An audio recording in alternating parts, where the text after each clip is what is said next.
Everybody, good morning, good evening, good afternoon. Hope you're having an amazing day wherever you are. Welcome to Pep Talk, the podcast that gives you the truth, the whole truth, and nothing but the truth. So help us, God.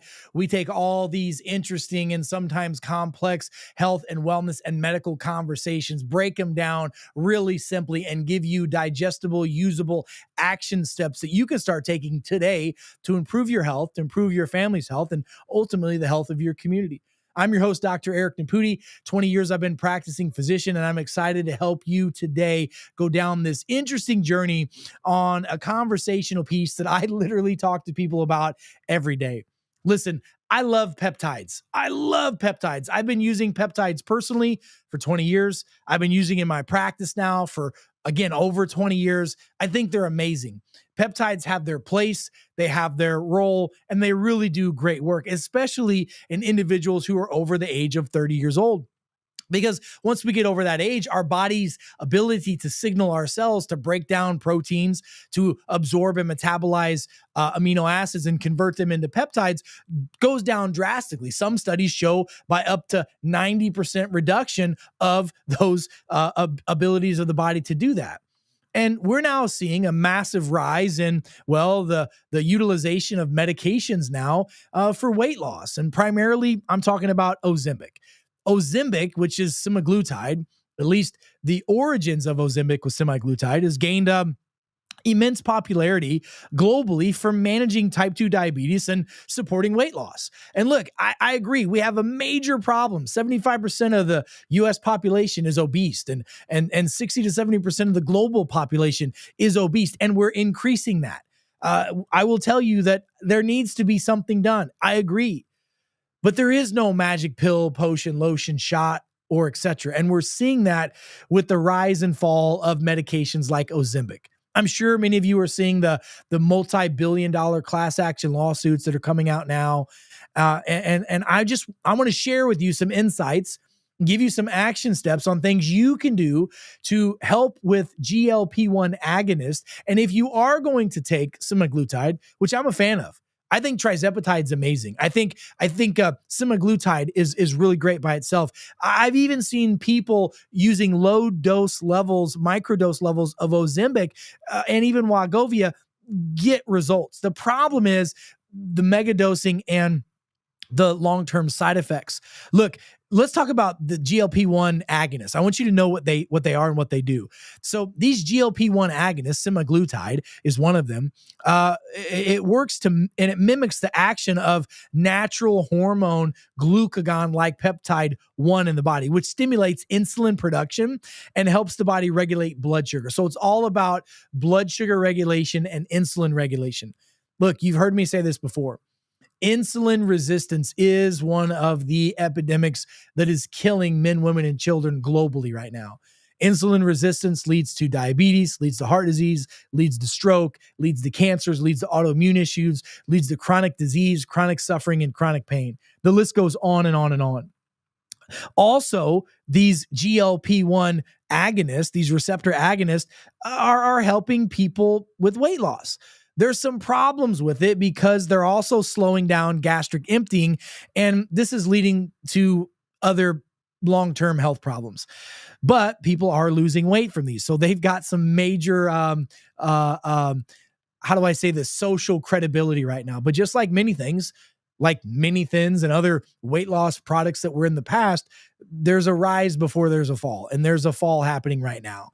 While the effectiveness of Ozempic and other GLP-1s are well documented, there's growing concerns about the potential side effects and the gastrointestinal health and neurotransmitter regulation, especially particular involving what's known as the gut-brain axis.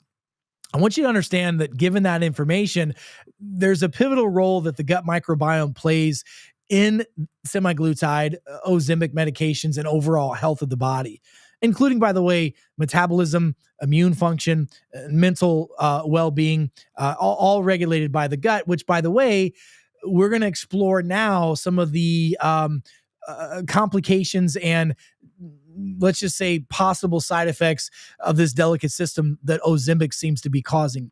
Let's talk a little bit about the impact of GLP-1 agonist on the gut microbiome. By the way, I've done multiple podcast on the importance of a gut microbiome, of how the gut microbiome really truly is, in my opinion, the root of all health problems when it's out of whack, and the cause is the cure. So it's the root of reversing health problems and mitigating and preventing as many as we can.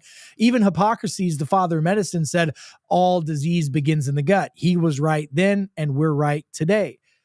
The gut microbiome is a complex ecosystem that's made up of trillions of bacteria, funguses, and other microorganisms that is important for digestion, absorption, vitamin metabolism, production of nutrients, immune regulation, and the production of dopamine and serotonin and other neurotransmitters.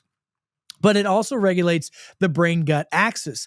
Medications like Ozempic can indirectly affect the gut microbiome by slowing down gastric emptying. That's one of the problems that we have with high doses of semaglutide, is it slows down the movement of foods through your digestive tract. Look, that's a problem. Because if we slow down the movement of foods through the GI tract, we can become very toxic very quick, and our system can backfill, and we can get an increase in bad bacteria and a reduction in good bacteria, which leads to a condition called dysbiosis. And it's been linked to a whole host of conditions, including digestive issues, mood disorders, and regulatory issues with the neurotransmitters, which influences negatively in mental health.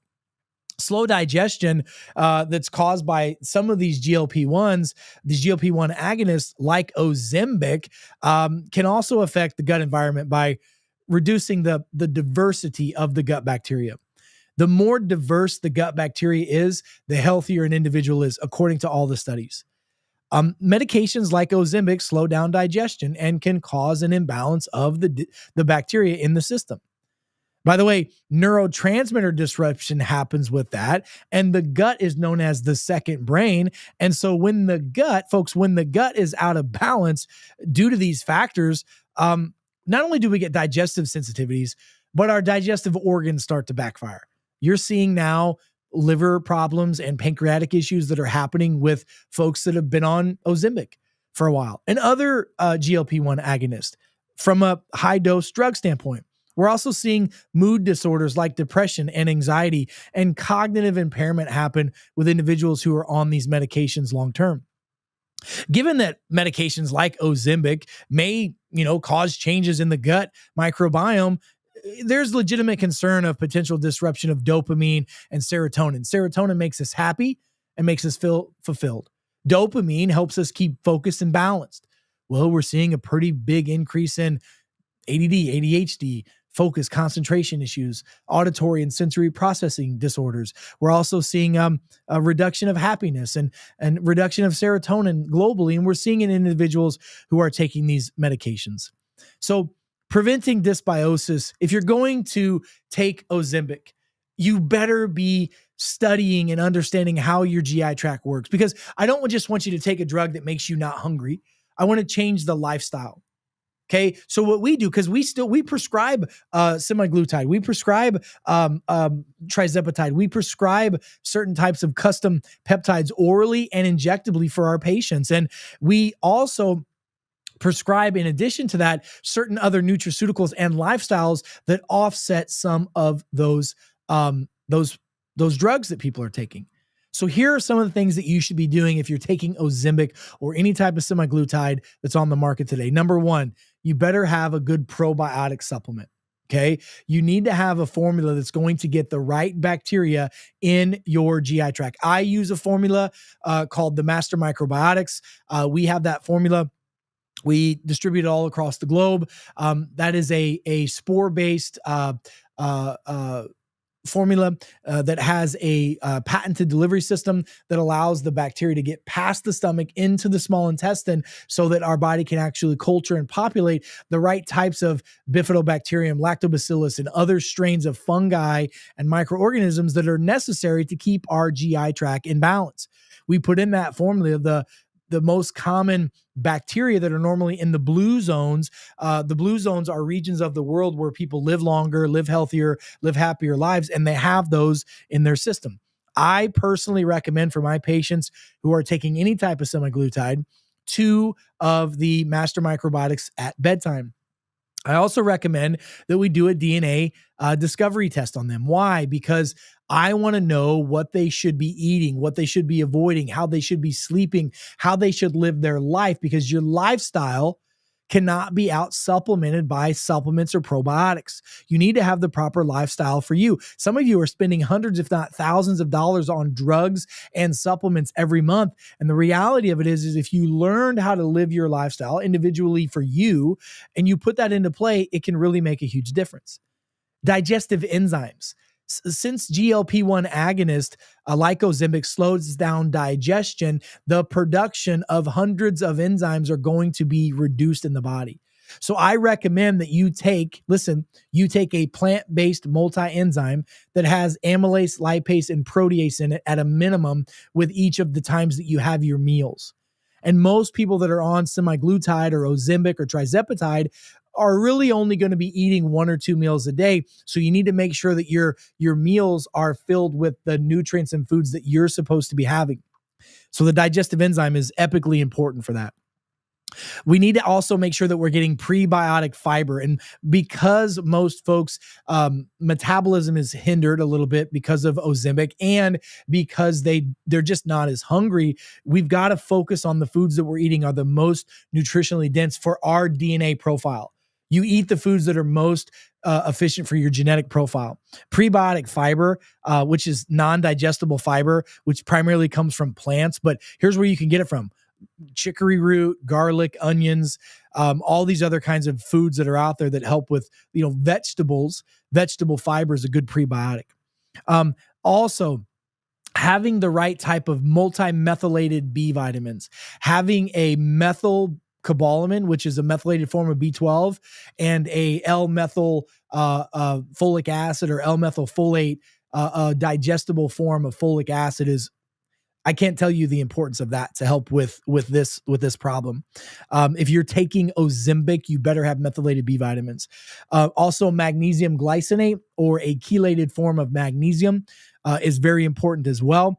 Magnesium is a vital mineral involved in over 300 biochemical processes in the body. Now, one of the side effects of Ozempic is muscle wasting. Okay. There are peptides that you can take like BPC 157, like ipamorelin, tesamorelin, sermorelin that helps keep the muscle mass on. Magnesium is ridiculously important for that. So how do you dose the magnesium? Get your body weight, take that number times 10.6, divide that by 2.5. That's how many milligrams per day you should be supplementing with magnesium glycinate. Zinc is another big one. We're finding big time zinc deficiencies. We're finding all kinds of deficiencies with people that are taking Ozempic because they're not getting the right amount of nutrients in their body, which is why I also recommend that you take a multivitamin, multi-mineral. I like CMOS based supplements because they have the 92 essential nutrients that the body needs on a daily basis, including zinc. Zinc deficiency is a big, big problem that we're finding with a lot of folks that have leaky gut and that have, they're taking semaglutides. And by the way, look at your fingernails. If your fingernails have little white lines on them or little white circles, that's called leukoplakia. That's a sign of a zinc deficiency. It also causes problems with testosterone. So I want you to understand that there are lots of things that you can do to help yourself with this. And you can take these medications safely. I'm not as big a fan as Ozempic as I am of tirzepatide and other compounded semaglutides. I feel that it's better to get it out of big pharma and put it back in the hands of compounding pharmacists to make these peptides to be safe and effective for people. But I want you to understand that there are other natural forms of GLP-1 agonists that are on the market. Let me tell you what some of those are. I'm going to give you a few of them right now. Number one, berberine. Berberine is a compound that's found in plants like golden seal and barberry, but berberine is a very common supplement. It's a GLP-1 agonist. Curcumin and turmeric. These are GLP-1 agonists. Taking these can do the same thing that Ozempic and semaglutide can. Ginger is another one. Ginger and ginger root tea, amazing for many things. It's a GLP-1 agonist. Quercetin. or quercetin, however you want to say it, from fruits and vegetables is a GLP-1 agonist. Green tea extract is a GLP-1 agonist. Resveratrol from grapes or from berries is a GLP-1 agonist. Omega-3 fish oil is a GLP-1 agonist. Blueberries are GLP agonist. It's one of the only fruits that I really eat are blueberries. Blueberries, I eat some strawberries, but blueberries are the biggest one. Fenugreek seeds, which are soluble fibers. You can take those as a supplement as well. These are GLP-1 agonists. Aloe vera and aloe vera juice are GLP-1 agonists. So there are many, many things you can do in addition with taking those injectable peptides that really can make a huge difference. So what do you do? What do you do? I'm okay with you taking these things, but I just need you to be smart about it and don't just jump out there and go, oh man, these things are amazing. I'm going to go jump on the latest drug fad that's out there, because think about this. There may be a $3 billion class action lawsuit on some of these medications, but they made $12 billion off of the drug. And, 12, 11, 10, 9, if they made $9 million of profit and they had to pay $3 billion in fines, that's the cost of business for these people. And I don't think that's okay, but that's the way that it is. So listen, I know it's a lot of info. It's a fire hose like I always give you, but go back, re-listen to this, rewatch this, share this with your friends and family members, and go to our website. That's peptalk.world, peptalk.world. Like, subscribe, and share.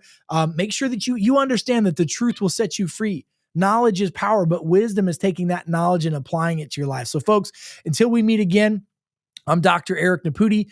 God bless you. God bless America, and God bless the world. Stay smart out there, and I'll see you next time. Be well.